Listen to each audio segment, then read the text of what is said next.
Olá, gente! Eu sou a professora Cristiane e estou aqui hoje para falar para vocês sobre a herança monogênica autossômica, tá? A gente vai entrar nas leis de Mendel, a gente vai entrar em características onde são aplicadas a primeira lei de Mendel, e isso tá na apostila de vocês, na unidade 37, tudo bem? Vamos lá. A gente vai falar dessa herança monogênica autossômica, que segue a primeira lei de Mendel e é determinada por um único gene que está em um cromossomo autossômico. Nós temos 23 pares de cromossomos, certo? 22 desses 23 são cromossomos chamados autossômicos. Eles nos dão características autossômicas. São as características os genes que vão determinar todas as características do nosso corpo. E o par 23, o 23º, é o par sexual, que vai dar diferenciação entre homem e mulher, tá? Com todas as características sexuais. Aqui a gente não está falando de característica sexual, a gente está falando de característica autossômica. Então, cor de cabelo, cor dos olhos, tom da pele, altura, quantidade de dedos em relação à característica de orelha, alguma capacidade física ou não, tudo bem? Então é isso que é a característica dada por um cromossomo autossômico. E aí a gente vai falar primeiro, dentro dessa herança monogênica, sobre o monohibridismo com dominância. Então primeiro, uma característica a gente está estudando. Hibridismo é aquele heterozigoto que eu tinha falado para vocês na nossa última aula online, que era aquele azão-azinho, que puxa a característica fenotípica dominante, mas no gene dele ele carrega a informação recessiva também, tá? E aí, no caso do monohibridismo com dominância, um vai dominar. É o caso da cor das sementes da ervilha, que inclusive foi o exemplo que eu dei na aula online, da nossa última aula online. O amarelo ou verde, o caráter amarelo, no caso, é representado pelo alelo azão, que é dominante, e o caráter verde, a característica verde, é dado pelo alelo azinho e é recessivo. Então agora a gente vai ver como que a gente faz esse cruzamento entre essas características dominantes e recessivas, entre esse azão e esse azinho. A gente vai entrar nesse mundo do azão-azinho, eu não quero ninguém perdido por aí, tá? Vem aqui comigo que a gente vai entender como é que isso funciona. Aqui, não se assustem, calma. Aqui a gente vai ver as possibilidades de cruzamento. A gente está falando do cruzamento entre amarelo e verde, certo? Esse amarelo ele pode ser homozigoto ou heterozigoto. O amarelo ele pode ser azão-azão ou ele pode ser azão-azinho. E o verde só pode ser azinho-azinho. Então a gente tem 3 genótipos para poder cruzar. Isso vai nos dar 6 possibilidades de cruzamento. As outras 3 estão no outro slide, eu já mostro para vocês. Primeira forma de cruzamento: cruzar amarelo dominante com amarelo dominante, azão-azão com azão-azão. Então, nada de dúvida aqui. O resultado vai ser 100% azão-azão. Se pai e mãe é azão-azão, o filho 100% de certeza que vai ser azão-azão, tá? Então ele vai ter o genótipo homozigoto e ele vai ser amarelo dominante como fenótipo também, tá? Se a gente pegar o verde com verde que é o recessivo com o verde recessivo, as 4 possibilidades de cruzamento a gente vai ter de genótipo azinho-azinho, que é o verde recessivo também. Até aqui então também nenhuma novidade, né? A gente monta desse jeito aqui, esse joguinho da velha, a gente chama de heredrograma, tá? E aí a gente é uma forma mais fácil da gente montar esse cruzamento para a gente saber quais são as possibilidades de resultado. A terceira, ela já começa a mesclar um pouco mais, porque ó, a gente tem amarelo heterozigoto com amarelo heterozigoto. Então a gente tem azão-azinho cruzando com azão-azinho, certo? Aí, aqui vão ser as 4 possibilidades de resultado, tá? Quando a gente cruza azão com azão, aí a gente vem aqui, ó, e junta os dois. O primeiro resultado vai ser azão-azão. Seguindo a mesma linha, azão com azinho, vai ser azão, azinho. Na linha de baixo, se a gente tem um azinho com azão, fica azão, azinho. O azão, que é o dominante, ele vem na frente para indicar essa dominância. Por isso que não fica azinho, azão, fica azão, azinho, para indicar a dominância, tá? E o último, professora, é azinho na linha, azinho na coluna. Juntos os dois, vira azinho, azinho. Então aqui deu uma mistura maior na F1, nos resultados da F1. Lembra que na aula passada eu tinha falado para vocês sobre a geração parental? Vai ser esses aqui que a gente começa cruzando. A geração de F1, que é o primeiro resultado. E a gente ainda tinha falado sobre a geração F2, que é pegar esse resultado da F1 aqui e cruzar com outro de F1 também, tá? Então, qual que foi o resultado desse cruzamento aqui de amarelo heterozigoto com amarelo heterozigoto?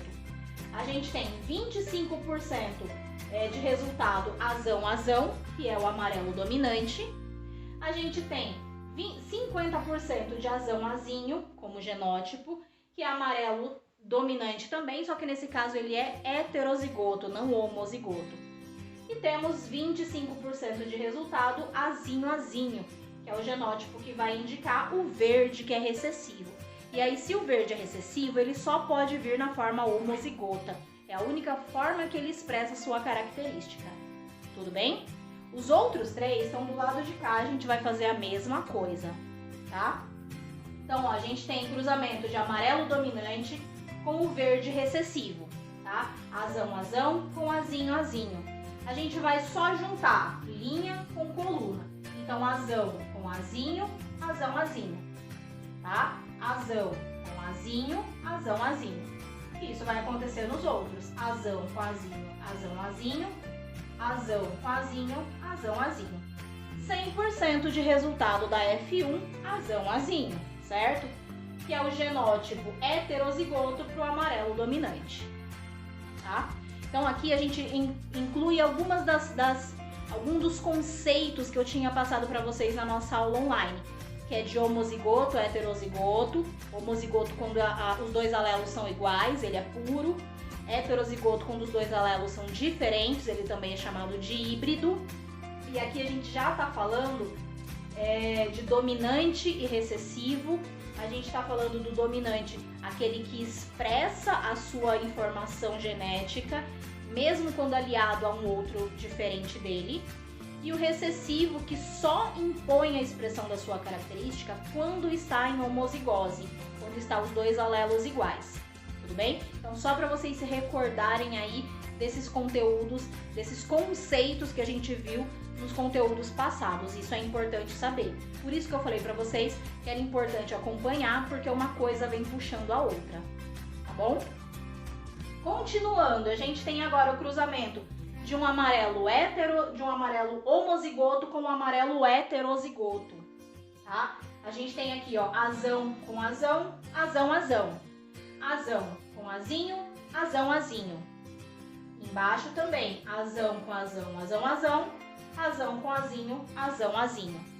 Todos os resultados deram amarelo, só que 50% deles foram homozigoto e os outros 50% deles foram heterozigoto. O homozigoto azão-azão e o heterozigoto azão-azinho, tá bom? O último, a gente vai cruzar um amarelo heterozigoto, azão-azinho, com um verde recessivo, azinho-azinho. Então aqui, primeira linha, azão com azinho, fica azão-azinho. Azão com azinho, azão-azinho. E embaixo, azinho com azinho, azinho-azinho. E azinho com azinho, azinho-azinho. Então a gente tem 50% de azão-azinho, que é o amarelo, só que ele veio na forma heterozigota. E 50% azinho-azinho, que é o verde e é recessivo. E aí ele só aparece no verde se ele estiver em homozigose, ele não aparece em heterozigose. Tudo bem? Deu para entender? Isso aqui é fundamental para a gente entender de monohibridismo, porque depois vai vir o conteúdo de dihibridismo, de trihibridismo. Aqui a gente está falando só da característica cor, né? Só amarelo amarelo ou verde. Por isso a gente fala de monohibridismo. Se a gente estivesse falando de dihibridismo, trihibridismo, a gente estava falando de 2 ou de 3 características juntas. Então, além de cor, podia estar juntando o aspecto, a textura, tudo bem? Então, é importante que vocês entendam essa parte para poder entender daqui para frente, ok? Aí, alguns exemplos de monohibridismo na espécie humana. E aí eu vou dar os exemplos dessas características aqui em relação a mim, tá? Para vocês conseguirem entender que a gente não é necessariamente dominante para todas as características ou recessivo para todas as características. Vem de uma maneira aleatória, porque essas características elas se segregam de maneira independente umas das outras na hora da reprodução. É isso que diz a primeira lei de Mendel, tá? Então, ó, no meu caso, para a primeira característica aqui, ó, enrola a língua em forma de U, assim. Então eu sou dominante, tá? Pico de viúva é essa partezinha daqui que eu não tenho. Seria uma partezinha pra frente da testa, assim. Sou recessiva. Covinhas na face. Não tenho. Sou recessiva. Lóbulo da orelha solto. Tenho. Não tá aderente grudadinha no pescoço, então sou dominante. Polegar reto. Não, o meu é bem dobrado. Sou recessiva. Queixo furado. O meu é retinho, sou recessiva. Cílios longos, os meus são normais, eu acho. Sou recessiva. Os olhos são mais amendoados do que arredondados. Então eu sou dominante para essa característica. E sobre sardas, não tenho, isso aqui são espinhas mesmo, sou dominante. Tudo bem? Genealogias. Método que estuda a origem e a formação de determinado grupo de organismos vivos. Isso aqui é a maneira que se monta uma árvore genealógica, tá? Pra gente mostrar que é homem, vem com um quadradinho. Pra mostrar que é mulher, vem com um círculo. Se esse sexo não for informado ou indifere para aquele estudo, ele vem com um losango, tá? E aí a característica que está sendo estudada para se montar aquela árvore genealógica, ela vai vir pintadinha. O casamento é indicado com um risquinho entre homem e mulher. A filiação é indicado com um risquinho para baixo, tá? Nesse caso aqui a gente tem 3 irmãos, né? Se tivesse ligado esses dois aqui, eles seriam casados, mas como ele tá com o risquinho para cima, é porque são irmãos. Família a gente indica desse jeito, então ó, pai e mãe tiveram 3 filhos, nesse caso 2 meninos e uma menina, tá? E aqui se foram gêmeos, vai a partir de um risquinho só e ir para os 2 filhos, que nesse caso aqui são 2 meninas, tudo bem? E embaixo ali se são gêmeos, um menino e uma menina, mas é a mesma coisa, tá bom? Aí, sobre essa herança autossômica, ela pode ser dominante ou ela pode ser recessiva, tá? Então, tem algumas diferenças entre elas. Eu separei 3 para poder falar para vocês. Primeiro, em relação a essa característica aparecer nas gerações. Se for uma herança autossômica dominante, essa característica tende a pular gerações. E se for uma característica recessiva, ela tende a aparecer em todas as gerações, como é o caso do nanismo. É uma característica recessiva, mas quando ela aparece, ela tende a aparecer em todas as gerações. No caso da herança autossômica dominante, 2 pais afetados que possuem aquela característica têm todos os filhos afetados. Então, pai tem olho castanho, mãe tem olho castanho, filho vai ter olho castanho, tá? No caso da herança autossômica recessiva, 2 pais afetados podem ter filhos não afetados, tá? Pai tem olho azul, mãe tem olho azul, o filho pode vir com olho castanho, tá? Vai depender da herança que eles tiverem genética aí. Dominante, quando um é afetado e o outro não, os filhos são todos não afetados. Afetado, por exemplo, com o olho azul, só um o outro tem olho castanho. Todos os filhos é mais provável que venha com a característica não afetada, com o olho castanho. E se for recessiva, em média, metade dos filhos de um pai afetado é afetada. tudo bem?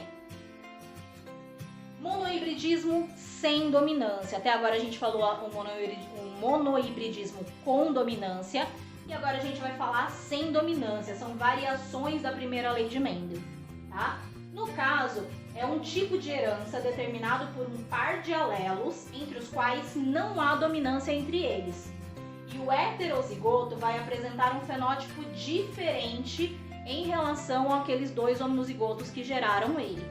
Então, se é um genótipo azão, azão e o outro azinho, azinho, amarelo e verde, o que vai vir não vai ser um amarelo ou verde, se for uma mistura de azão com azinho.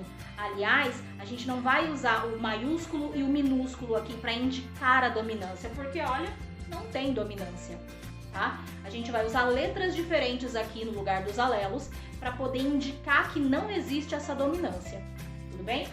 O primeiro exemplo é a herança intermediária. E aí a gente tem aqui, ó, a herança intermediária, ou também chamada de dominância incompleta, quando o indivíduo heterozigoto apresenta o fenótipo intermediário ao dos homozigotos. Então, assim, a gente tem aqui nesse exemplo flores homozigotas, uma é branca, a outra é vermelha. A branca deram o alelo Bzão, Bzão, vermelha, Vzão, Vzão. Se a gente juntar guache, branco com vermelho, dá rosa. Então a herança intermediária vai aparecer um fenótipo que não existia nos pais, na geração parental, tá? Vai aparecer um fenótipo diferente daqueles que estavam lá na geração parental. Mas o genótipo está misturando B e V, tá? Aqui está escrito que vai ser o rosa com o genótipo BV, mas poderia ser VB, não tem dominância. Então não tem necessidade de uma ordem para colocar esse genótipo aqui. Pode ser VB ou BV. Só precisa estar os dois para indicar que é uma herança intermediária, tudo bem? Se a gente pegar e fizer uma autofecundação da F1, aí na F2 vai aparecer de volta a flor branca e a flor vermelha, tudo bem? Agora, um outro exemplo de monohibridismo sem dominância é a codominância. Olha o nome, codominante. Os dois vão dominar. Então, quando os indivíduos heterozigotos para certos genes expressam os dois fenótipos daqueles de quem os geraram, tá? Então, no caso aqui, ó, um boi é branco, o outro é negro. A geração F1 vai vir com eles malhados, branco com preto, não vai vir cinza, como seria o caso, né? Se a gente estivesse falando de herança intermediária, o branco com o preto daria cinza. Aqui, como a gente está falando de codominância, ele vai vir branco com preto ou preto com branco, uma parte branca, uma parte preta, independente, vai aparecer os dois fenótipos juntos, não um terceiro fenótipo que não estava nos pais, tudo bem? E da mesma forma, se a gente pegar essa F1 e fizer a autofecundação, aí na F2 vai aparecer de novo o branco da geração parental e o negro da geração parental, tá? Só que percebam, o genótipo resultante é exatamente igual. A questão de diferença aqui é o fenótipo, por isso que é tão importante a gente saber mais um dos conceitos que eu tinha explicado para vocês na última aula online, certo?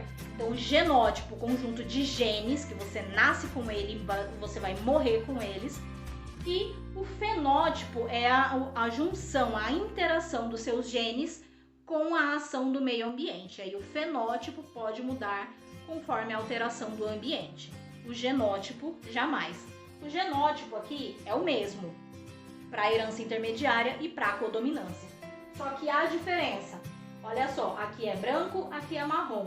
Na codominância, ele apresenta os dois fenótipos da geração parental. Aqui na herança intermediária é branco com vermelho, vai apresentar um terceiro fenótipo que não estava na geração parental. É essa a principal diferença. Tudo bem? Continuando, nós temos ainda que falar sobre o polialelismo. Olha o nome, polialelismo, muitos alelos. Nesse caso, só um par de cromossomos, né, homólogos em um só locus genético, em uma só localização, Isso era mais um dos conteúdos que eu passei na aula online para vocês. Um gene com 3 ou mais alelos, por isso polialelismo, tá? Com ou sem dominância, como é o exemplo do grupo sanguíneo ABO. E aí, como saber se você tem o sangue A, B, AB ou O? Como que vai ser o seu genótipo? Você pode ser homozigoto ou heterozigoto para o sangue A, pode ser homozigoto ou heterozigoto para o sangue B, para o sangue A mesmo, para o sangue AB a mesma coisa, para o sangue O a mesma coisa. O que vai diferenciar é a formação desse genótipo aqui, tá? Então, o sangue A, ele pode ter duas formas de genótipo, isão A, ou isão A, izinho. O primeiro é homozigoto, o segundo é heterozigoto. Então, isso quer dizer que se você for isão A, e casar com alguém que for isão A, seu filho vai ser sangue A, necessariamente. Você só tem o A para passar, o marido, a mulher, só vai ter o A para passar. Se os dois forem A, mas os dois forem heterozigotos, o filho pode vir com sangue O, porque você vai ter as duas possibilidades de transferir o seu genótipo A ou o seu genótipo Izinho, tá? Para o B acontece a mesma coisa. O genótipo pode ser isão B ou isão B, Izinho. Já para o sangue AB só tem uma forma de genótipo, que é isão A, isão B, certo? Não é sangue AB? Precisa ter o alelo para A e o alelo para B. Já o sangue O só pode vir no formato Izinho, só a forma recessiva nesse caso, tá? Transfusões sanguíneas. Aí o O é o doador universal e o AB é o receptor universal. A gente tem aqui, ó, o sangue O podendo doar o sangue para os outros três, para O, para A, para B e para AB, mas só pode receber de O. O A pode doar para A e AB, mas pode receber de O e A. O sangue B pode doar para B e AB e pode receber de O e A. E o sangue AB só pode doar para AB, mas pode receber dos outros 4. Tudo bem? E aí, como saber qual dos seus sangues é o seu? É preciso fazer um teste sanguíneo para poder ver a reação de aglutinação. Todas as nossas hemácias que compõem o nosso sangue têm um antígeno na superfície dessa hemácia que pode reagir, aliás, tem um anticorpo, que pode reagir com algum antígeno externo. Então, para saber se o nosso sangue é A, B, AB ou O, é feito uma reação sorológica com um soro anti-A e um anti-B, certo? Se você não reagir para nenhum dos dois, você é sangue O. Se reagir só para o soro anti-A, você é sangue A. Se reagir só para o soro anti-B, você é sangue B. E se reagir para os dois, você é sangue AB. Tudo bem? Aí, nesse caso, fazendo o teste, é dessa maneira que eles analisam o resultado, ok? Fator RH, e a gente já está acabando, a gente vai falar sobre o RH positivo ou negativo, porque eu, por exemplo, sou O positivo. Tem outras pessoas, podem ser O negativo, AB negativo, AB positivo. Então, além dos 4 alelos possíveis do sangue, AB, AB e O, ainda tem a forma positiva e negativa, totalizando 8 sangues diferentes. Então, no fator RH, existe um antígeno na superfície da hemácia capaz de estimular a produção dos anticorpos, certo? 85% das pessoas reagem ao teste de aglutinação, então elas são consideradas RH positivo. 15% das pessoas não reagem por essa aglutinação e aí são consideradas RH negativo. Em relação ao sangue, eu já falei quem pode doar para quem pode receber de quem. E agora em relação à regra de fator RH. O RH positivo só pode doar para positivo, ele não pode doar de forma alguma para negativo, porque o negativo ele não tem esse antígeno, né? Ele tem esse antígeno, aliás, e então vai estimular a produção desses anticorpos. Tá? O positivo tem esse antígeno, vai estimular a produção de anticorpos no sangue de quem não tem. E 15% das pessoas, então, que são RH negativo, elas podem doar para o RH negativo ou também para o positivo. Se não tem aquele antígeno, não vai causar reação de produção de anticorpos, mesmo no sangue que seja positivo. Tudo bem? E aí, para finalizar, a gente fala da eritroblastose fetal, que é quando a mulher que é RH negativo, ela engravida e o feto vai ser RH positivo.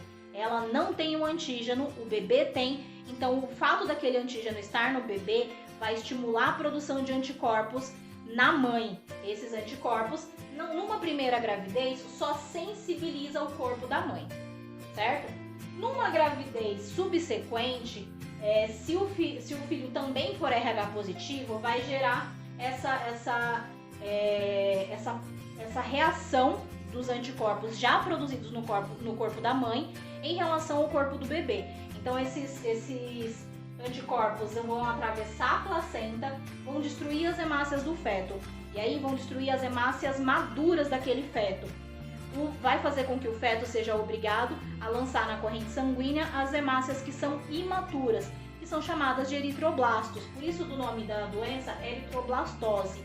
E aí, isso vai causar uma ineficiência no carregamento de nutrientes e de oxigênio para o sangue. Pode acarretar anemia e icterícia pela falta desses nutrientes que estão sendo carregados ineficientemente para o corpo do bebê aí.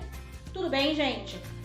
Então, terminando esse conteúdo, vocês podem voltar lá na apostila de vocês para pegar as partes que talvez tenham passado batido, que vocês não tenham entendido, para poder estudar mais, né? E para finalizar, eu espero que vocês tenham gostado, tenham compreendido. Peço para vocês compartilharem esse vídeo com quem possa não ter tido acesso a ele. E é isso, gente. Curte, compartilha, comenta aqui embaixo e espero que vocês tenham gostado e até a próxima. Valeu!